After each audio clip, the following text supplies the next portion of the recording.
नमस्कार, मैं हूं परिवेश वात्स्यायन और आप देख रहे हैं लोकतंत्र। आप सभी का बहुत स्वागत है। लोकतंत्र में आज बात हम करेंगे कोरोना महामारी को लेकर सियासी महाभारत की। देश कोरोना की कहर से कराह रहा है और सियासी पार्टियां सियासत करने में जुटी है। पूरा देश इस महामारी में सरकार के साथ है, लेकिन सियासी पार्टियां सरकार के कदमों पर सवाल उठा रही है। सरकार पूरी ताकत के साथ कोरोना से मुकाबला कर रही है। विपक्ष सरकार के साथ अभी के माहौल में खड़ा होना चाहिए, लेकिन महामारी के माहौल में भी सियासत हो रही है, जिससे कोरोना की लड़ाई कमजोर होगी। जिन राज्यों में गैर बीजेपी सरकार है, वहां भी सियासत देखने को मिल रहा है। राज्यपाल और मुख्यमंत्री के बीच तालमेल की कमी दिख रही है। सरकार अगर सही दिशा में काम कर रही है तो सवाल उठाना ठीक नहीं, लेकिन जब सरकार उम्मीदों पर नहीं उतरे तो सवाल उठाना ही चाहिए। कोरोना को लेकर राजनीति से ऊपर उठकर सियासी दलों को एक साथ काम करने का यह वक्त है, क्योंकि यह ऐसा वायरस है जो सब कुछ खत्म कर रहा है। ऐसे हालात में मिलकर ही मुकाबला करना चाहिए। सियासत तो होती रहेगी, लेकिन कोरोना को पराजित करना पहला लक्ष्य होना चाहिए। अब सवाल है कि कोरोना काल में सियासत होनी चाहिए या नहीं। कोरोना काल में सियासी कलह क्यों? कोरोना से लड़ाई में एक साथ क्यों नहीं सियासी पार्टियां खड़ी है? इस पर बात करेंगे, लेकिन पहले एक खास रिपोर्ट फिर मेहमानों के जरिए समझेंगे।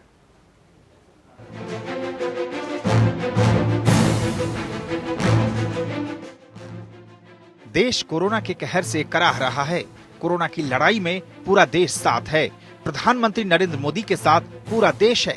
मोदी के हर फैसले पर जनता मुहर लगा रही है। जनता मोदी के कहने पर ताली बजा रही है। जनता दीप भी जला रही है। भूखे पेट रहकर भी कोरोना की लड़ाई में देश की जनता सरकार के साथ है। किसान से लेकर मजदूर तक सरकार के फैसले के साथ खड़ा है, लेकिन सियासी पार्टियां अपने फायदे में लगी रहती है। विपक्ष सरकार के साथ भी है और सवाल भी उठाता है। सरकार दिन रात कोरोना से लड़ाई लड़ रही है। मंत्री से लेकर अधिकारी तक सब अपना काम बखूबी निभा रहे हैं। हर राज्य के मुख्यमंत्री भी पूरी ताकत के साथ कोरोना की लड़ाई में जुटा हुआ है, लेकिन कई मौकों पर सियासत भी देखने को मिला। कोरोना को लेकर कांग्रेस पहले भी सरकार पर सवाल उठा चुकी है। कांग्रेस कई बार ये कह चुकी है कि सरकार को फरवरी में ही कड़े कदम उठानी चाहिए थी। राहुल गांधी ने मीडिया से बात करते हुए मोदी सरकार को सुझाव दिया है कि लॉकडाउन की वजह से कोरोना खत्म नहीं होगा, इससे कोरोना की गति सिर्फ धीमी होगी। लेकिन जैसे ही लॉकडाउन हटेगा, संक्रमण के मामले बढ़ेंगे। ऐसे में कोरोना वायरस को रोकने के लिए रणनीति बनाकर काम करना होगा। इसके लिए सरकार को ज्यादा से ज्यादा टेस्टिंग पर ध्यान देना होगा। साथ ही मेडिकल सुविधाओं को भी बढ़ाना होगा, ताकि कोरोना से निपटा जा सके। उन इलाकों में भी टेस्टिंग करनी होगी जहां अब तक मामले सामने नहीं आए हैं। Is that a lockdown is like a pause button. A lockdown is in no way a solution to the COVID virus. It is as if you've hit pause and stopped the virus in its tracks until the lockdown. Rahul Gandhi एक और जहां केंद्र को सलाह दे रहे हैं, तो दूसरी ओर प्रियंका गांधी वाड्रा ने मुख्यमंत्री योगी आदित्यनाथ को पत्र लिखा है। इस चिट्ठी में कांग्रेस महासचिव ने सरकार से आर्थिक स्थिति सही करने के लिए कुछ कदम उठाने की अपील की है। प्रियंका ने कहा, मजदूरों और छोटे उद्योगों की हालत बदतर हो रही है, इसलिए प्रदेश के आर्थिक पुनर्निर्माण के लिए अर्थशास्त्र और योजना निर्माण के जाने माने विशेषज्ञों की एक आर्थिक पुनर्निर्माण टास्क फोर्स का गठन किया जाए। इस आपदा के साथ आने वाली आर्थिक सुनामी से मुकाबला करने के लिए इस टास्क फोर्स का काम आर्थिक पुनर्निर्माण का रास्ता तैयार करना होगा। देश में लगातार कोरोना के फैलते संक्रमण को रोकने के लिए सभी राज्य और केंद्र सरकार साथ मिलकर तेजी से काम कर रहे हैं। वहीं कोरोना संक्रमण के खिलाफ लड़ाई के बीच पश्चिम बंगाल के राज्यपाल जगदीप धनखड़ और मुख्यमंत्री ममता बनर्जी के बीच लगातार जुबानी जंग जारी है। हालांकि बंगाल में कोरोना के खिलाफ लड़ी जा रही लड़ाई के लिए सीएम ममता बनर्जी की प्रधानमंत्री नरेंद्र मोदी तारीफ कर चुके हैं। इसके बावजूद सीएम और गवर्नर आमने सामने हैं। वहीं महाराष्ट्र में भी राज्यपाल भगत सिंह कोश्यारी और मुख्यमंत्री उद्धव ठाकरे के बीच घमासान जारी है। खबर है कि कुछ दिन पहले राज्यपाल ने प्रशासनिक अधिकारियों से सीधे बात करनी शुरू कर दी थी, जिसके चलते मुख्यमंत्री और राज्यपाल में ठन गई थी। झारखंड के रांची में हिंद पीढ़ी इलाके में कोरोना के 14 मरीज मिलने के बाद अफरा तफरी मच गई है। हालात बेकाबू होता देख चर्चा होने लगी कि यहाँ सीआरपीएफ की तैनाती हो सकती है। इस खबर के बाद राज्य सरकार और केंद्र सरकार के बीच मतभेद उभर कर सामने आ गई है। राज्य सरकार की तरफ से भी कई सवाल उठाए गए। मेडिकल किट और जरूरी सामानों को लेकर भी सवाल उठाए गए हैं। अब सवाल है कि कोरोना से लड़ाई में जब सवाल होंगे तो हम जंग कैसे जीतेंगे।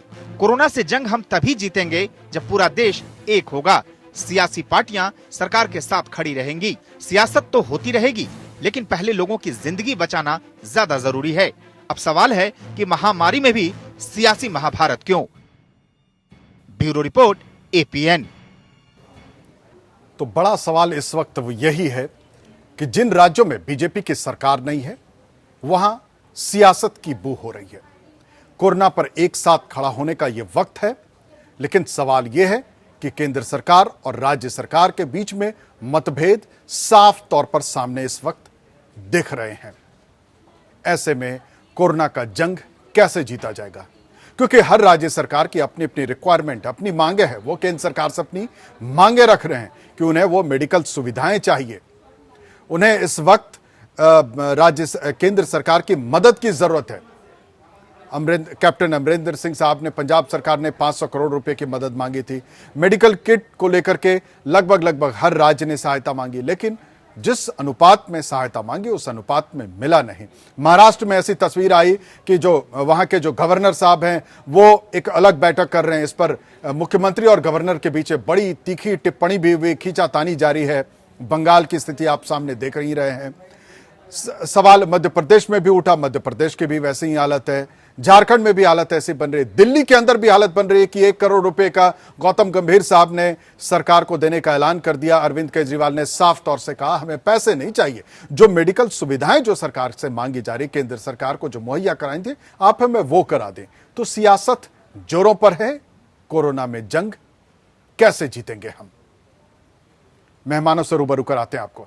इस वक्त हमारे साथ झारखंड की रांची से झारखंड मुक्ति मोर्चा के महासचिव, वरिष्ठ नेता सुप्रियो भट्टाचार्य साहब भी जुड़ गए हैं। आम आदमी पार्टी के उपाध्यक्ष डॉक्टर राजीव त्यागी साहब भी जुड़ गए हमारे साथ। आप दोनों मेहमानों का बहुत बहुत स्वागत है। और आलोक शर्मा साहब भी कांग्रेस के प्रवक्ता हैं, वो भी हमारे साथ जुड़ गए हैं। आलोक साहब, बहुत बहुत स्वागत है आपका। जरा मैं सबसे पहले आपसे ही शुरुआत कर लूं आलोक जी, कि इस वक्त एक तरीके से कह सकते हैं कि कल भी राहुल गांधी साहब ने आकर के सामने कहा कि इस वक्त विचारों का मतभेद अपनी जगह है, लेकिन कोरोना के इस लड़ाई में सरकार के साथ कदम से कदम मिलाकर के खड़े हैं। हालांकि 4 रोज पहले सोनिया गांधी साहिबा ने चिट्ठी लिखकर के प्रधानमंत्री को कहा था कि जो गरीबों का मुफ्त अनाज है वो सितंबर तक किया जाए। साथ ही कई लोगों के पास इस वक्त राशन कार्ड नहीं है, जो BPL कार्डधारी हैं वो नहीं है, तो ऐसे में उन्हें कैसे मिलेगा। और जो प्रवासी मजदूर हैं उसको लेकर के सरकार का एक अपना एजेंडा होना चाहिए, सरकार की एक गाइडलाइन होनी चाहिए कि वो किसी भी हाल में, जिस राज्य में भी वो फंसे हैं, उनको प्रॉपर अनाज, प्रॉपर खाने की सुविधा मिले। लेकिन उस पर भी सियासत होने लगी। राहुल गांधी साहब की टिप्पणी पर संबित पात्रा साहब ने खूब हंसी ठिठोली की। मैं जरा आपसे समझना चाहता हूं आलोक साहब कि क्या रहा है इस वक्त? देखिए, जहां तक बात है हंसी ठिठोली करने की, एक डॉक्टर होके अगर उसकी व्यक्ति की महामारी के समय में ये सोच है तो मैं उस पर टिप्पणी करना भी अपने स्तर को नीचे गिराना समझता हूँ। जी, जहां तक बात है कि खाने की बात या सितंबर तक या फूड सिक्योरिटी एक्ट की बात या जो माइग्रेंट लेबर्स फंसे हुए हैं उत्तर प्रदेश, बिहार, उड़ीसा, झारखंड के विभिन्न शहरों में, राज्यों में, वो मांग हमारी पहले भी थी, वो आज भी है। वो राजनीति नहीं है, वो एक विपक्ष की जिम्मेदारी है जी। उसमें महाराष्ट्र में, हमारी राज्य में हमारी सरकार भी सहयोग की सरकार चल रही है, वहां पर भी वो समस्या, ऐसा नहीं है कि वहां पर नहीं है वो समस्या। कुछ वर्कर्स पंजाब में भी फंसे होंगे, कहीं राजस्थान में भी फंसे होंगे। वो समस्या, उस समस्या को राजनीतिक दृष्टिकोण से देखना ही नहीं चाहिए। मैं समझता हूँ कि आज केंद्र सरकार बताए कि टेस्टिंग में डिले क्यों हो रही है इतनी। हम राजनीति करना ही नहीं चाह रहे हैं, लेकिन कहीं पर सरकार को अगर चिताया जाएगा तो चिताना पड़ेगा। वो तो उसमें तो कहीं कोई प्रॉब्लम नहीं है। अगर PPE किट कल 1,70,000 आए और उसमें से 50,000 खराब हैं और सरकार मौन बना के बैठ गई है, उस पर बिल्कुल, उस पर कोई एक शब्द नहीं बोल रही है। अब कोई बीजेपी का प्रवक्ता हंसी ठिठोली करे तो उसकी वो अपनी सोच हो सकती है। हम तो कह रहे हैं सरकार जिम्मेदार है और सरकार को जवाब देना होगा। सरकार जवाब क्यों नहीं दे रही है? 30 तारीख के बाद किस तरह से हैंडल होगा सिचुएशन? जिस तरह से लगातार अलार्मिंग सिचुएशन हो रही है, जिस तरह से अर्थव्यवस्था का बंटाधार होता नजर आ रहा है, सरकार की क्या तैयारी है, तो हमारा पूछना काम होगा। हम आज भी पूछेंगे और आगे भी पूछेंगे। सरकार बीजेपी के तरफ से लोग कह रहे हैं कि कांग्रेस तो अपना पल्ला झाड़ लेती है, सिर्फ चिट्ठियां लिख करके और सामने आकर के टीवी पर ज्ञान दे करके अपना पल्ला झाड़ लेती है, लेकिन जमीनी तौर पर कांग्रेस के लोग कहां दिख रहे हैं कि गरीब लोगों की मदद में खड़े हो रहे हैं। वो दिखते हैं जो भारतीय जनता पार्टी के वर्कर हैं देश भर में, वो दिखते हैं सड़क पर। मैं तो कहूंगा भारतीय जनता पार्टी के वर्कर अगर ऐसा कर रहे हैं तो मैं सबसे पहले उनका धन्यवाद करूंगा, लेकिन देखने का अपना अपना चश्मा है। उनको अगर कांग्रेस नहीं दिखा रही दे रही तो मैं उस पर टिप्पणी नहीं करना चाहूंगा। दिल्ली की रसोई से लेकर तमाम जगह पर कांग्रेस के कार्यकर्ता काम कर रहे हैं, कोई कम कर रहा है, कोई ज्यादा कर रहा है। अब मैं कहूं कि साहब शिवराज सिंह चौहान ही सारा कुछ, पूरे हिंदुस्तान को शिवराज सिंह चौहान और मोदी साहब दो ही संभाल रहे हैं, मैं इस तरह की व्यंग नहीं करना चाहता। आज किसी के ऊपर आरोप करना, टिप्पणी करना बहुत आसान है। मैं 10 कमियां निकाल दूंगा अभी, लेकिन कल राहुल जी ने भी कहा कि आज ये समय लड़ने का नहीं है, आज समय है कि हम किस तरह से मिलकर काम कर सकें। अगर कहीं पर कोई कमी नजर आएगी तो हम सरकार को जरूर चेताएंगे। सरकार चेतेगी नहीं चेतेगी सरकार देखेगी, देश देखेगा, लेकिन हमारा अपना जो कर्तव्य है हम उसको करेंगे। हम राजनीति नहीं कर रहे हैं। अगर हमसे कोई कमी रहेगी तो उसको भी हम दुरुस्त करेंगे, और हमारा कोई विरोधी हमारे अंदर कोई कमी बताएगा तो हम उसको भी दुरुस्त करने का प्रयास करेंगे। लेकिन हर चीज में सवाल पूछते ही देशद्रोही, सवाल पूछते ही आप तो भावनाओं के साथ खेल रहे हैं, मुझे लगता है ये इस तरह की राजनीति, ओछी राजनीति बीजेपी हमेशा करती आई है। उसको अब कम से कम इस महामारी के समय इससे बाहर निकलना चाहिए। आलोक साहब, कहा यह भी जा रहा है, ऐसी तस्वीरें और ऐसी खबरें भी आई हम तक चल करके कि महाराष्ट्र में जो हुआ, कोश्यारी साहब जो राज्यपाल है वहां के, कोश्यारी साहब एक अलग जो नोडल ऑफिसर है, जो जिला अधिकारी है, उनके साथ एक अलग तरीके से मीटिंग करते हैं। जो काम की सीएम को करना चाहिए, जो राज्य के मुखिया को करना चाहिए, उस काम में राज्यपाल कर रहे हैं। हालांकि इस पर उद्धव ठाकरे साहब ने बड़ी एक तरीके से कहीं कि खींच वाली बात हुई थी। उन्होंने कहा भी था कि बार बार संविधान को तोड़ा जा रहा है। ये क्या है? मैं समझता हूँ कि ये वही कोश्यारी साहब हैं जो आरएसएस के प्रोडक्ट हैं, जिन्होंने मुख्यमंत्री और उप मुख्यमंत्री को सुबह 8 बजे बिना किसी न्यूज चैनल को बुलाए, इवन के दूरदर्शन को भी नहीं बुलाया, शपथ दिला दी थी 3 महीने पहले, आपको याद होगा। तो कोश्यारी साहब के ऊपर क्या टिप्पणी करें, वो तो मोहरा है, वो तो राजनीति का कराने का एक बीजेपी का मोहरा है। हम तो पूछ रहे कि मध्य प्रदेश के जो गवर्नर है फिर वो भी इंदौर में जाकर मीटिंग ले लें। इंदौर जो सबसे ज्यादा प्रभावित है वहां जाकर ले लें, या भोपाल में ही ले लें निकल के, क्या वो अच्छा लगेगा क्या?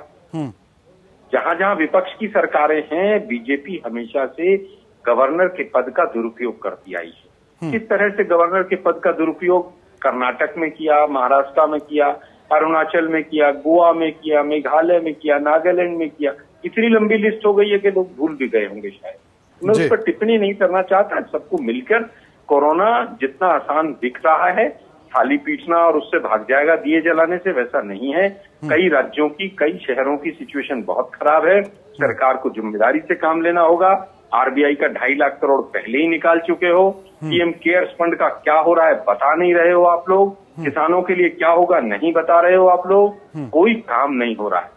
आज तो सवाल ने बैंकों के लिए पैसा छोड़ दिया। आपने एक सही सवाल, आलोक जी एक सही सवाल आपने उठाया कि ये पीएम फंड्स को लेकर के जो राहत कोष जो बना हुआ था पहले से, उस पर क्या आपत्ति हो गई? अगर पीएम केयर्स करके अभी एक नया वो अगर बनाया गया है तो उस पर आपत्ति क्या है कांग्रेस को? देखिए, हमें आपत्ति नहीं, लेकिन जो प्राइम मिनिस्टर्स का रिलीफ फंड ऑलरेडी चल रहा था उसकी जगह दूसरा बनाने का औचित्य बता दे भाजपा, हम मान जाएंगे कि भाई ये कारण था, उसको बंद कर दिया हमने, इसको चालू कर दिया, हमें उससे भी आपत्ति नहीं है। पीएम केयर्स फंड बीजेपी तो कहती है, बीजेपी कहती है कि उसमें लाइफ टाइम के लिए उसमें मेंबरशिप उनकी बन गई थी, सोनिया गांधी साहिबा की बन गई थी। भाई अगर लाइव किसी की मेंबरशिप थी तो उसने सोनिया साहिबा ने मना कर दिया था क्या? मेरी नॉलेज में नहीं है कि उनकी कोई मेंबरशिप इस तरह की। प्रधानमंत्री केयर्स रिलीफ फंड जो है वो प्रधानमंत्री कार्यालय चलाता है। सोनिया गांधी जी की कहीं पर कोई मेंबरशिप मेरी नॉलेज में नहीं है। बीजेपी अगर अब तक ऐसा होता तो बीजेपी तो पूरे चौराहों पे ढोल पीट देती कागज के, देखिए सोनिया गांधी का ये हो गया, देखिए ऐसा हो गया। बीजेपी चुपचाप सांप सूंघ के बैठा हुआ है बीजेपी को। हम उसके बावजूद कह रहे हैं केवल पीएम केयर्स में कितना पैसा आया और उसको क्या प्लान है आपको खर्च करने का। जब 1,76,000 करोड़ रुपए आरबीआई के रिजर्व फंड से निकालते हैं और फाइनेंस मिनिस्टर पत्रकारों को कहती है कि इसका क्या खर्च होगा हमें नहीं पता है अभी, तो मुझे लगता है कि सरकार पूरी तरह से अर्थव्यवस्था के फ्रंट पर फेल हो चुकी है। पिछले 5 दिन के अंदर 6 दिन के अंदर रुपए की क्या हालत है आप देख लीजिए, किस तरह से टूटता चला जा रहा है। आप देखिए किस तरह से आज आरबीआई ने बैंकों के लिए पैसा रिलीज किया है, उसमें भी मीडिया चैनल जो बड़ा बड़ा दिखा रहे हैं कि बस अब तो जो है 6 दिन आ ही गए हैं। मैं नेशनल न्यूज चैनल का नाम नहीं लेना चाहता, मतलब लोगों को क्या हो गया है पता नहीं कि मोदी नामा पढ़ते पढ़ते बिल्कुल आंखें बंद कर ली हैं। अरे आप देखिए कि किस तरह से आलोक साहब, कुछ लोग 15 से 20 करोड़ बेरोजगार जो होंगे 10 दिन 15 दिन के बाद, उनको कैसे देश हैंडल करेगा, उसके ऊपर कोई चर्चा नहीं कर रहा है। वहां उसने उसको लठ मार दिया, उसने वहां कर दिया, उसने गवर्नर ने वहां पर भी मीटिंग ले ली। अरे क्या कोश्यारी साहब मीटिंग लेंगे, जब यहाँ पर उत्तराखंड में थे तो उत्तराखंड का भट्टा बैठा दिया था इन लोगों ने। क्या होगा आगे देखते हैं। आलोक साहब, जो चैनल इस तरह के दिखाते हैं खबरें, हमें उससे कोई लेना देना नहीं है। हम बिल्कुल साफ सुथरी खबर और कोई हिडन एजेंडे पर काम हम लोग नहीं करते हैं। खैर, बहुत बहुत शुक्रिया आपका आलोक साहब, बहुत बहुत शुक्रिया। इस वक्त हमारे साथ जुड़ चुके हैं सुप्रियो भट्टाचार्य साहब, झारखंड मुक्ति मोर्चा से। सुप्रियो साहब, क्या चल रहा है? खबर यह भी आ रही है कि अब रांची के हिंद पीढ़ी में जो कहें कि कोरोना का बहुत ज्यादा मरीज मिल गया, तो यह दबाव बनाया जा रहा है कि वहां पे केंद्रीय पुलिस बल की सीआरपीएफ की तैनाती कर दी जाए। देखिए, ऐसा नहीं है, हम लोगों ने बहुत पेशेंटली चीजों को टैकल किया है जी। हाँ, ये तो जाहिर सी बात है, पूरे देश में कहीं पर भी जो कोरोना का जो ये फैलाव है जी, ये कुछ कुछ सिलेक्टिव हॉटस्पॉट से ही आते हैं जी। अभी भी बहुत सारे जिलों में एक भी केस दर्ज नहीं हुआ है, इसलिए जब तक आप इसको रैंडम टेस्ट नहीं कीजिएगा आपको मालूम नहीं चलेगा जी। लेकिन हाँ, सवाल आप जब अभी इसके पहले बोल रहे थे जी, हमारे यहाँ पर ऐसी स्थिति नहीं है कि हम लोगों ने शुरू से ही राज्यपाल जी को हर प्रकार से ब्रीफ किया हुआ है और प्रतिदिन उनको एक ब्रीफिंग भी जाता है, इसलिए यहाँ पर वो समस्या तो नहीं है। लेकिन हमारी कुछ अपेक्षाएं हैं। परिवेश जी, आप चूंकि झारखंड से संबंधित रहे हैं जी, आपको मालूम है कि सबसे ज्यादा कंट्रीब्यूट नेशनल इकोनॉमी में हम लोगों का झारखंड कराता है। बिल्कुल सही। हम एटॉमिक पावर के लिए यूरेनियम भी देते हैं जी, लोहा भी देते हैं, कोयला भी देते हैं, जिस्ता भी देते हैं, हम माइका भी देते हैं, हम बॉक्साइट भी देते हैं, हम जिंक भी देते हैं, सारे कॉपर भी देते हैं, सारे कुछ देते हैं। हम सबसे ज्यादा रेलवे में हम कमर्शियली वायबल, हमारा डिवीजन 2 डिवीजन है देश के, जो चुनिंदा 3 डिवीजन में सबसे जो फर्स्ट 2 है वो हमारा झारखंड का धनबाद और चक्रधरपुर है जी। इसलिए हम लोगों की एक्सपेक्टेशन कुछ ज्यादा होती है जी। हम बहुत पिछड़े हुए राज्य हैं। हम लोगों ने कहा कि हमको आप कोई बहुत बड़ा चीज हम लोगों ने नहीं मांगा था, हम लोग मांगे थे कि जो अब चीजों को कॉम्बैट करना है और साथ में जो मेडिकल इक्विपमेंट चाहिए हमको, क्योंकि पिछले 5 वर्षों में इस राज्य में किस प्रकार का भट्टा बैठा है ये किसी से छुपा नहीं है। सरकार ने उस पर व्हाइट पेपर लाके बता दिया था जी। तो इस फाइनेंशियल क्रंच में हम लोगों ने कहा है कि हमको मेडिकल इक्विपमेंट दे दीजिए। हम लोगों को पूरे देश के हिसाब से आप यदि कैलकुलेट कीजिएगा तो सबसे कम मिला। फर्स्ट स्टेज में हम लोगों को मात्र 3000 किट दिए गए और 200 हम लोगों को पीपीई इक्विपमेंट दिए गए। तो ऐसी परिस्थिति में थोड़ा मुश्किल होता है, लेकिन फिर भी हम लोग केंद्र सरकार को बार बार कहते हैं कि हम आपके साथ हैं, लेकिन ऐसा नहीं है कि इससे अभी, चूंकि राजनीति हम करना ही नहीं चाहते हैं जी, और ये वक्त भी नहीं है। केवल और केवल मैं आपको एक ध्यान दिलवा दूं जी कि ये वक्त भी नहीं है। हम लोग प्रधानमंत्री जी के एक एक आह्वान को मानते हैं, वो कितना उचित है नहीं उचित है, वो थाली बजाना दीप दिखाना वो अलग चीज है, उस पर बहस हो सकती है, वो अलग बात है। लेकिन उनके हर आह्वान को, लॉकडाउन को लोगों ने सिरोधार्य किया है और उस पर सहयोग कर रहे हैं, एक वॉरियर की तरह सहयोग कर रहे हैं। लेकिन आप बताइए, उनके 3 सांसद दिल्ली से चलकर लॉकडाउन के अंदर में बाई रोड चलाते हैं झारखंड में, एक रांची में, एक जमशेदपुर में, एक धनबाद में। अब बताइए इन सब चीजों को कैसे कोई बर्दाश्त कर ले, इस पर तो सवाल उठेगा ना। जब हमारे लाखों मजदूर करा रहे हैं अलग अलग स्टेट में, वो दिल्ली में ही है जी, दिल्ली में है, मुंबई में है, तमिलनाडु में है, कर्नाटका में है, आपको मध्य प्रदेश में है, ये गुजरात में है, ये राजस्थान वाकई वो में करा सुप्रियो रहे साहब, हैं। सुप्रियो साहब, ये वाकई में बड़ी आश्चर्यजनक घटना हुई कि बीजेपी के 3 सांसद दिल्ली से लौट करके झारखंड पहुंच गए, अपने अपने इलाके में पहुंच गए, और उस पे तर्क ये दे रहे हैं कि हमें जनता नहीं बुलाया है, जनता के काम के लिए जाना है। सांसद का प्रतिनिधि होता है इलाके में काम करने के उसके लिए। बाद प्रशासन, नहीं परवेश जी, मैं कह रहा हूं उस पे देखिए, उन्होंने प्रशासन तक को सूचना नहीं दी, चोरी छुपे आए, और साथ साथ जो होम क्वारंटाइन होना था, सोशल डिस्टेंस मेंटेन करना था, रांची के सांसद वो खुलकर जाके मोदी आहार बांट रहे। ये पॉलिटिकल एजेंडा नहीं है तो क्या है? आप मोदी आहार बांट रहे, आप देशों, हम लोगों ने कहा है एक व्यक्ति भी भूखा नहीं रहेगा, इसका हम गारंटी दे रहे हैं, लेकिन सांसद महोदय को राजनीति के लिए मोदी आहार बांटना पड़ता है। तो ऐसा नहीं होना चाहिए। जाके डीसी से मिल रहे हैं, जिसके ऊपर में मतलब ये आज के दिन में जिम्मेवारी है इस जिले को संभाल के रखने का, ये क्या बचकाना है? तो सबसे पहले तो भारतीय जनता पार्टी को नतमस्तक होकर मोदी जी को भी इस बात के लिए कार्रवाई करनी चाहिए उन 3 सांसदों पर। इस पे तो कोई राजनीति की सवाल नहीं है, इस बात को तो सामने लाना पड़ेगा ना। ठीक है, मैं इसका जवाब भी ले लेता हूं। बीजेपी के प्रवक्ता हमारे साथ जुड़े हुए हैं, अशोक गोयल साहब हैं। गोयल साहब, बहुत बहुत स्वागत है आपका। धन्यवाद सुरेश जी। ये सब क्या हो रहा है? एक तरफ से सियासत की बात हो रही है, कोरोना पर सियासत हो रही है, भारतीय जनता पार्टी कह रही है कि जिन राज्यों में बीजेपी की सरकार नहीं है, दिल्ली से लेकर के जहां भी केरल तक, जहां जहां सरकार नहीं है, वहां लोग लॉकडाउन को नहीं पालन कर रहे हैं, वहां लोग केंद्र सरकार के साथ खड़े नहीं हो रहे हैं। जो राज्यपाल है, राज्यपाल अपने तरीके से मॉनिटर करना चाह रहे हैं। खैर, वो राज्यपाल की भी एक जिम्मेदारी है, एक सीमा है, सीमा तक करें। लेकिन महाराष्ट्र में जो दिखा तो वहां तो मुख्यमंत्री के साथ ही भिड़ गए। खैर, उससे एक थोड़ा सा आगे निकलते हैं। सवाल यह भी है कि दिल्ली से बीजेपी के 3 सांसद झारखंड के वो वापस अपने इलाके में पहुंच गए। ये सब क्या हो रहा है? प्रधानमंत्री खुद आकर के अपील कर रहे हैं, जनता से गुजारिश कर रहे हैं कि लॉकडाउन का पालन कीजिए, और यहां लॉकडाउन का मजाक उड़ाया जा रहा है। सुरेश जी, सबसे पहले तो मैं आपको ये कहना चाहूंगा कि कोरोना को लेकर जिस तरह से भारत सरकार ने पूरे भारत में काम किया है वो बहुत ही उल्लेखनीय है, और हम लोग जो कोरोना के खिलाफ लड़ाई लड़ रहे हैं एकजुट होकर, निश्चित रूप से हम लोग जीतेंगे। लेकिन जिस तरह से मैं पहले आलोक जी की भी बात सुन रहा था, जो कांग्रेस के प्रवक्ता थे, अभी जेएमएम के प्रवक्ता, जिस तरह से वो राजनीतिकरण कर रहे हैं। राहुल गांधी जी कल कह रहे थे कि हम साथ हैं, कल वो कह रहे थे कि लॉकडाउन इसका सोल्यूशन नहीं है। लेकिन मैं आपको ये कहना चाहता हूं कि माननीय प्रधानमंत्री ने जब लॉकडाउन बढ़ाया तो उससे पहले उनकी जो पंजाब की सरकार है, उनके जो अलायंस की महाराष्ट्र की सरकार है, राजस्थान की सरकार है, उन्होंने पहले ही लॉकडाउन बढ़ा दिया था। तो ये बिल्कुल कंफ्यूज पार्टीज हैं, जो इनको समझ नहीं आ रहा है कि जब काम WHO से लेकर पूरे विश्व में भारत की प्रशंसा हो रही है, और जिस तरह से पूरे विश्व में कोरोना फैला है, भारत में उसकी संख्या काफी कम है, क्योंकि केंद्र सरकार ने, मोदी जी ने जिस तरह से निर्णय लिए आगे बढ़कर, वो हम कोरोना को हराने में सफल होंगे।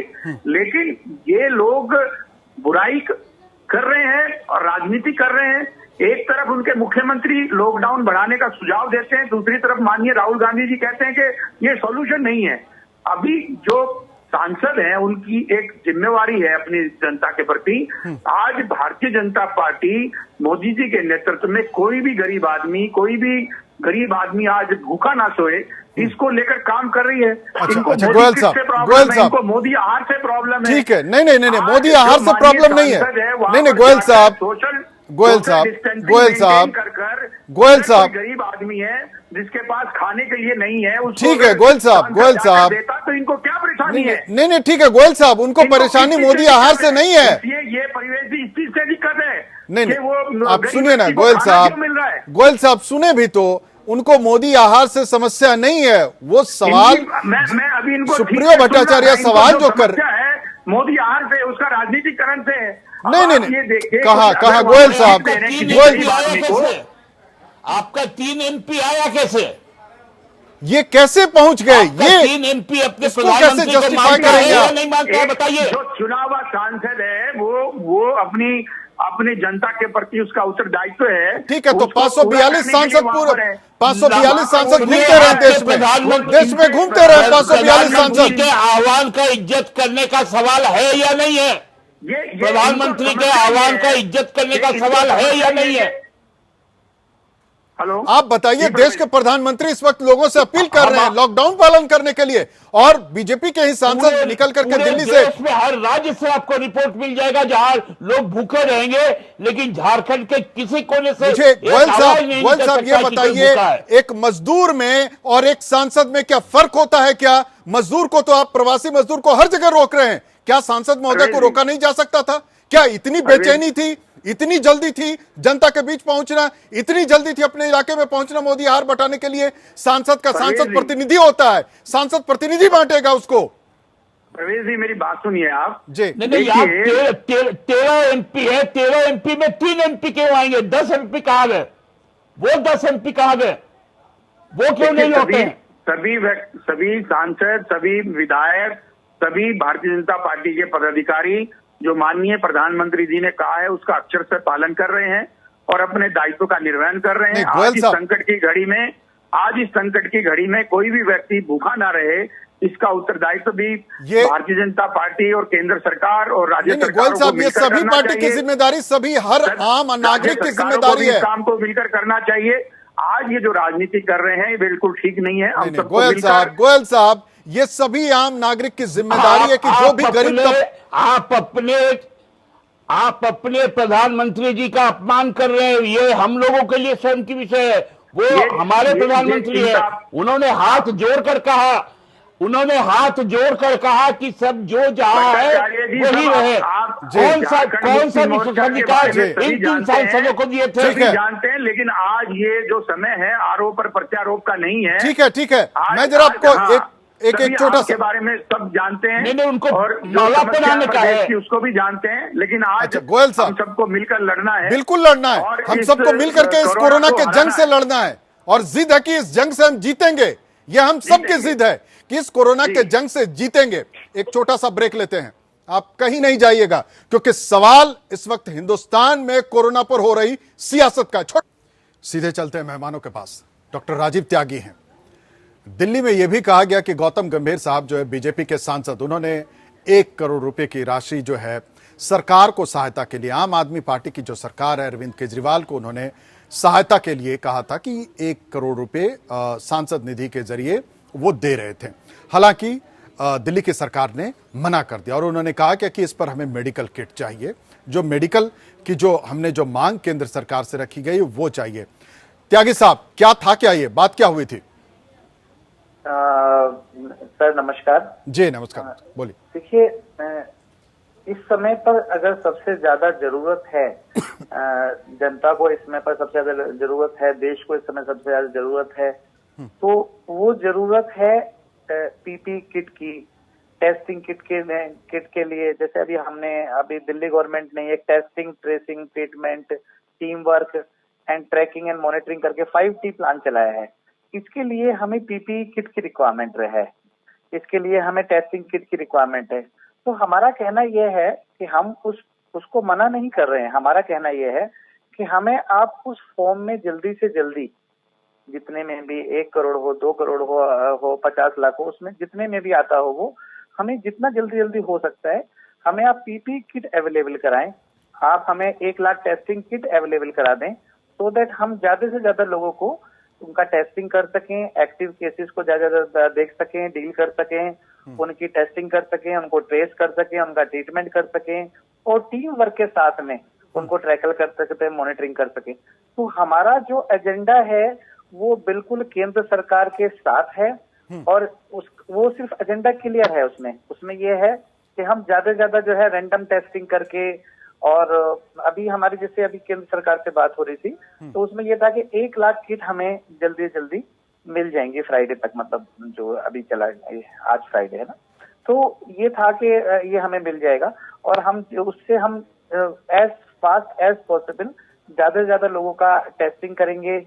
पीपी किट के लिए हमारी बात हुई है केंद्र सरकार से, तो हमने बिल्कुल भी ऐसा कुछ नहीं है केंद्र सरकार से या किसी भी एक सांसद से हम लोग मदद नहीं लेना चाहते, या हम कोई राजनीति कर रहे हैं, हम कोई ईगो रख रहे हैं, ऐसा बिल्कुल भी नहीं है। हमारे लिए सबसे पहले हमारे देश है, हमारा दिल्ली है, हमारी जनता है, हमारे लोग हैं, हमारे अपने लोग हैं, और ये तो वैसे भी ऐसा वायरस है तो किसी को नहीं जानता, कौन डॉक्टर, कौन इंजीनियर, कौन सीएम, कौन पीएम को जानता नहीं है।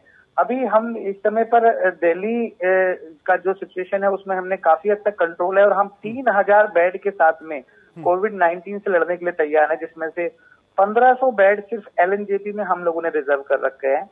नहीं तो दिल्ली के सांसद होने के नाते, नहीं त्यागी साहब, दिल्ली के सांसद होने के नाते अगर गौतम गंभीर साहब अगर दे रहे थे तो उसे ना लेने का ऐसा क्या उसमें परेशानी आ गई? आप एक सांसद हैं, आप सेंटर में बैठे हुए हैं, हमारा आपसे प्रार्थना है कि आप हमें पैसे की बजाय आप हमें पीपी किट अवेलेबल करा दें, टेस्टिंग किट अवेलेबल करा दें, जिसकी हमें सख्त जरूरत है। हमें पीपी किट मिल जाएगा, लेकिन आपको जो आम जनता को, जो प्रवासी मजदूर, दिल्ली में सबसे ज्यादा प्रवासी मजदूर की वो जो विपत्ति, वो जो दिखी थी तस्वीर, भयावह तस्वीर, ऐसे वक्त में हो सकता है वो पैसा काम आ जाता। करीब 2.5 लाख, देखिए फंड इस समय इशू नहीं है जी, तो करीब 2.5 लाख लोगों को, 2.5 लाख विधवाओं को हमने पेंशन डबल कर दी है। ठीक है, 5 ठीक है, गोयल साहब कुछ कहना चाह रहे हैं। 5 लाख बुजुर्गों ठीक है, हमने इस समय पर पेंशन डबल की है। गोयल साहब आप कुछ कहना चाह रहे हैं? को हमने जी त्यागी साहब 550 स्कूल और शेल्टर में ठीक है त्यागी साहब, मैं समझ गया, त्यागी साहब मैं समझ गया, मैं रोकना चाह रहा हूँ त्यागी साहब, प्रोवाइड करा रहे हैं। त्यागी साहब रुक जाइए, गोयल साहब को जवाब देना चाह रहे हैं आपके सवाल पर। जी गोयल साहब। जी प्रवेश जी, मैं ये कह रहा था कि जैसे त्यागी जी ने बताया कि ये जो लड़ाई है ये हम सब लोग को मिलकर लड़नी चाहिए, लेकिन जब एक तरफ हम राजनीति करते हैं और दूसरे तरफ हम कहते हैं कि मिलकर लड़ेंगे, तो ये बड़ा कॉन्ट्राडिक्शन होती है। एक तरफ उप मुख्यमंत्री कहते हैं कि दिल्ली के पास केंद्र पैसा नहीं दे रही है, जब गौतम गंभीर पैसा देते हैं तो मुख्यमंत्री जी कहते हैं कि हमारे पास पीपी किट नहीं है। जब वो पीपी किट देते हैं तो उनको दिक्कत होती है। दूसरी तरफ जब कोरोना वायरस फैलता है और रुक जाइए त्यागी जी, रुक जाइए, बोलने दीजिए। सुनिए, जब आप बोल रहे थे तो मैं त्यागी जी रुक जाइए, एक एक करके सुनिए, सुनिए अभी, गवर्नमेंट की ड्यूटी नहीं बनती है पैसे देने की? क्या सांसद पैसे सुनिए अभी, सुनिए, जब आप बोल रहे थे तो मैं सुन रहा था, सुनिए आप। त्यागी साहब उसके बाद बोल लीजिएगा, आपका समय आएगा। तो उसके बाद जब दिल्ली के अंदर एक जो जमाती है वो जब उसको कोरोना के उनका रोल निकल कर आता है, तो इन्हीं के एक एमएलए है अमानतुल्लाह खान, जो जमात वाली बात खत्म। आप सुनिए एक बार, सुनने के बाद आप जवाब देना। सुनिए एक बार, सुनने की आदत डालिए। जमात की बात आप सुनिए पहले, जमात पे हम भी खिलाफ। सुनिए पहले आप, उसके बाद आप जवाब देना। त्यागी साहब बातों को पकड़ के आपके पास अगर तर्क नहीं है तो क्यों आते हैं डिबेट में? जमात की बात कहाँ से आ गई? अगर आपके पास तर्क नहीं है तो डिबेट में क्यों आते हैं? आपका टॉपिक अलग त्यागी है, साहब अलग ही टॉपिक सुनिए एक बार रहे हैं। त्यागी साहब सुनिए अभी, फिर जवाब देना। या आपको डिबेट को खराब करना तो ये बताइए कि मुझे डिस्ट्रप्शन करके गोयल साहब प्लीज, जो भी बात कर रहा हूँ बिल्कुल साइंटिफिकल कर रहा हूँ। त्यागी साहब रिक्वेस्ट है, त्यागी साहब एक एक करके बोलते हैं, एक एक करके जनता पब्लिक जो दर्शक है हमारे उनको सुनने दीजिए, आप सभी लोगों की एक एक करके वो सुनेंगे।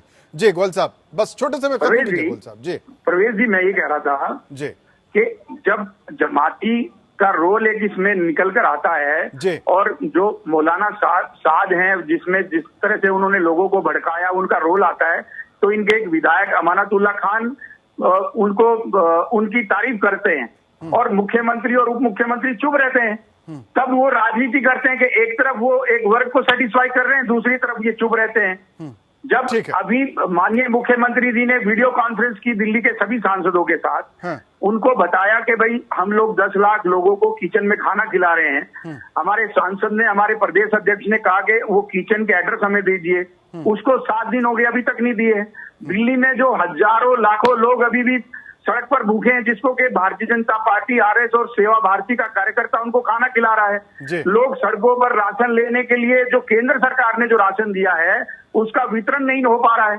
आप ये बताइए कि एक गरीब आदमी कैसे जाकर लॉगिन करेगा और ई कूपन लेकर आएगा? तो इसलिए मैं ये कह रहा हूँ कि हमें ठीक है गोयल साहब ठीक है राजनीति नहीं करनी चाहिए। ठीक है गोयल साहब, ठीक है लड़नी चाहिए। ठीक है गोयल साहब, गोयल साहब कुछ और बात कहें, ठीक है, उप मुख्यमंत्री कुछ और बात कहें। प्लीज एक एक करके अभी और भी कई मेहमान है, एक एक करके बोलिए आप लोग प्लीज। पेंशन दी जा रही है। त्यागी साहब मैं आऊंगा आपके पास, त्यागी साहब गोयल साहब प्लीज, त्यागी साहब गोयल साहब प्लीज चलिए। हमारे साथ वंदना सिंह जी जुड़ गई हैं, नेता हैं समाजवादी पार्टी के। क्योंकि ये भी आया कि अखिलेश साहब लगातार कह रहे थे कि जो गरीबों को, मजदूरों को लेकर के होनी चाहिए थी, जैसे आज उन्होंने कहा कि कोटा में जो हजारों लड़के जो फंसे हुए हैं, जो उत्तर प्रदेश से जो पढ़ने जाते हैं कोटा में फंसे हुए हैं, उन्हें फौरन निकाल करके लाना चाहिए। हालांकि यूपी सरकार ने, योगी सरकार ने एक फौरन तौर से बस की व्यवस्था की और उन्हें वहां से लाया गया यहां। सवाल यह भी हुआ कि उत्तर प्रदेश के अंदर एक खास जाति विशेष को लेकर के जो टारगेट किया गया, उसके पीछे जो अफवाह फैलाई गई थी, हालांकि योगी सरकार ने एक एक करके सबको चिन्हित करके वो खबर दिखाई कि कैसे ये फर्जी खबर है, किस गलत तरीके से अफवाह फैला गया, लेकिन आज भी इस पे राजनीति हो रही है। वंदना सिंह जी, क्या कहेंगे आप? देखिए, मेरा कहना है ये संकट की घड़ी है और जी। सब लोग एकजुट होकर एक एकाग्रता के साथ मिलकर, चाहे वो जिस राजनीतिक विचारधारा के हो, जिस पार्टी के हैं, सबको मिलकर इस संकट का सामना करना पड़ेगा। ये संकट हमारे हिंदुस्तान पे ही नहीं है, विश्व पे आई हुई है। इसलिए इसका राजनीतिकरण करना और किसी व्यक्ति विशेष या किसी एक दल के ऊपर या किसी एक जाति के ऊपर कोई लांछन लगाना ज्यादा और कहीं से जायज नहीं है जी, कहीं भी जायज नहीं है। और मेरा मानना यह है कि देखें, सवाल जब लोग उठाते हैं तभी पता चलेगा। किसी भी राज्य का अगर ये विषय है, ऑपोजिशन का ये काम है सवाल उठाना, उसको अवगत कराना। कोई जरूरी नहीं है कि इसमें आपकी आलोचना हो रही है, इसमें आपको अवगत कराया जा रहा है कि इस चीज की कमी, हमें उधर ध्यान देना चाहिए। मैं नहीं मानती हूँ इसमें कि आप ये कहें कि उस पार्टी ने, उस नेता ने इसकी बुराई की है, इसका राजनीतिकरण किया। नहीं, रहा सवाल राजनीति करेंगे तो ताली दोनों हाथ से बजती है। फिर आप आ जाइए मध्य प्रदेश पे, ये विषय नहीं है इस बात का। मैं सिर्फ ये कहना चाहती हूँ कि इसको अगर हम राजनीति से परे हट के इस विषय को अगर हम लोग करें, इसका निवारण तो ज्यादा बेहतर होगा। मध्य प्रदेश अगर हम देखें, बताइए, आपने 23 को सरकार गिरा दी, 24 को लॉकडाउन हो गया। तो ये बात तो गलत है कि आप कहें कि एक ही पार्टी राजनीतिकरण करे, कोई नहीं कर रहा सब। ये कहना ठीक नहीं लगता है कि मौका है उसका, लोग इधर का इस्तेमाल कर रहे हैं, उधर का फायदा उठा रहे हैं, ये बहुत ही गलत। हम सबको एकजुट होकर इससे लड़ाई लड़नी पड़ेगी। और गरीब तबका जो है हमारा, सबसे ज्यादा वो पिस रहा है इस मुसीबत की घड़ी में। आप महाराष्ट्र में देख लीजिए, दिल्ली में देख लीजिए, रात में फोन आते हैं बच्चों के, खास करके नौजवान के, जो जहां जहां नौकरियां कर रहे हैं, कंपनीज में लगे हुए हैं, हम घर कैसे जाएं, हम यहाँ फंसे हुए हैं। अब आप उनको क्या सलाह देंगे? आप उनको सिर्फ सांत्वना ही दे सकते हैं। कोई आनंद विहार तो पहुंच नहीं जाएगा दिल्ली में, हम सब घरों में बंद हैं। तो इसका तो हम सबको एकजुट होकर इस वक्त यही सबसे बड़ा सवाल है जी, कि इस वक्त सभी को एक साथ खड़े होकर के, सवाल किसी पार्टी का नहीं है, अब इस देश का सवाल जी, और इस वक्त सभी को एक साथ खड़े होकर के इसका, प्रधानमंत्री ने कहा, सबने उस बात को माना, सबने बिना किसी सवाल के, सारी पार्टियों ने एकजुट होकर प्रधानमंत्री के पीछे रहे हैं। ये कहना कि इसका राजनीतिकरण विपक्षी पार्टियां कर रही हैं, बिल्कुल गलत है। इस तरह से आरोप लगा रहे हैं और कुछ नहीं। जी, क्या कहेंगे आप गोयल साहब? नहीं, देखिए, जो वंदना जी ने बात कही, मैं पूरी तरह से सहमत हूँ कि इन मुद्दों पे राजनीतिकरण नहीं होना चाहिए। इस तरह से भारत सरकार राज्य सरकारों के साथ मिलकर लड़ाई लड़ रही है कोरोना की। पूरे विश्व WHO से लेकर हर जगह इसकी तारीफ हो रही है और हमें इसमें लॉकडाउन के सभी नियमों का पालन करना चाहिए। और जैसे वंदना जी ने बताया कि राजनीतिकरण नहीं होना चाहिए, लेकिन उन्होंने 2 ही प्रदेशों के नाम लिए, महाराष्ट्र और दिल्ली के। तो मैं इसमें अभी कोई आपको इंगित नहीं कर रहा हूँ, लेकिन आपको स्वयं नजर आएगा कि उन्होंने जो प्रदेश के नाम लिए हैं कि लाखों लोग वहां पर इकट्ठे हो गए। तो ये सब हमें अवॉइड करना है, बचना इन सब चीजों से। और निश्चित रूप से जो 3 मई तक का जो समय दिया है, हम लोग इससे जीत कर निकलेंगे। और जिस तरह से अभी टेस्टिंग किट हमारी ओर आने लगी है, मास्क का वितरण शुरू हो गया है, उसका नहीं तो ऐसी खबरें गोयल साहब ऐसी खबरें तो एक मिनट, जो हेल्थ इंफ्रास्ट्रक्चर है वो 3 मई तक सारा इन प्लेस होगा प्रवेश जी। तो जिस तरह से भारत सरकार पूरी तैयारी कर रही है, सभी राज्य सरकारों को मिलकर भारत सरकार के साथ मिलकर काम करना चाहिए और निश्चित रूप से हम इस महामारी से निकलेंगे। नहीं गोयल साहब, पूरे विश्व को भी एक रास्ता नहीं गोयल साहब, वो तो हम लोग करेंगे, सब मिलके हम लोग इस वक्त साथ खड़े हैं। एक बात तो तय है, मैं ये कहना चाहूंगी कि अब जो है हमें हमारे देश को स्वास्थ्य के ऊपर विशेष ध्यान देना पड़ेगा। इसका बजट बढ़ाना पड़ेगा हमें। स्वास्थ्य हमारा सबसे अहम मुद्दा होना चाहिए, बाकी सब चीजें बाद में। स्वास्थ्य को हमने बड़े ही लाइट उसमें लिया था, कोई ज्यादा हमने उस पर बजट नहीं रखा था। अब स्वास्थ्य का बजट बढ़ाना पड़ेगा सरकार को। इस इंफ्रास्ट्रक्चर को ही बदलना पड़ेगा। जो आज की जो तस्वीर है, पड़ेगा, अस्पतालों को देना पड़ेगा, क्योंकि ये महामारी हमने देख लिया कि हम कितने अपने आप को इसमें कितने ताकतवर, कितने सक्षम महसूस कर रहे हैं, जो इंफ्रास्ट्रक्चर हमारा कितना सपोर्ट कर रहा है। खैर, ये बड़ा सवाल है। सुप्रियो साहब, सवाल ये भी उठा कि शुरुआती दौर में झारखंड के मुख्यमंत्री की बड़ी तारीफ हुई, हर जगह हो रहा था क्योंकि मुख्यमंत्री बड़े फोकस होकर के, डेडिकेटेड होकर इस वक्त काम कर रहे हैं। लेकिन अचानक से ये ग्राफ कैसे गिर गया? क्या कहीं कोई चूक हुई मुख्यमंत्री से? क्या ये जो मरकज के लोग गए, रांची इतना बड़ा ईपी सेंटर कैसे बन गया, उसको लेकर के बड़ी आलोचना हुई कि कहीं ना कहीं मरकज के लोग जो यहां से गए, उनके जरिए उनको कंट्रोल नहीं किया गया, और जो अधिकारी वर्ग थे, अधिकारी वर्ग समझ नहीं पाए, लोगों को लॉकडाउन का पालन नहीं करा पाए। कुछ इस तरह की खबरें भी आई, क्या हुआ क्या?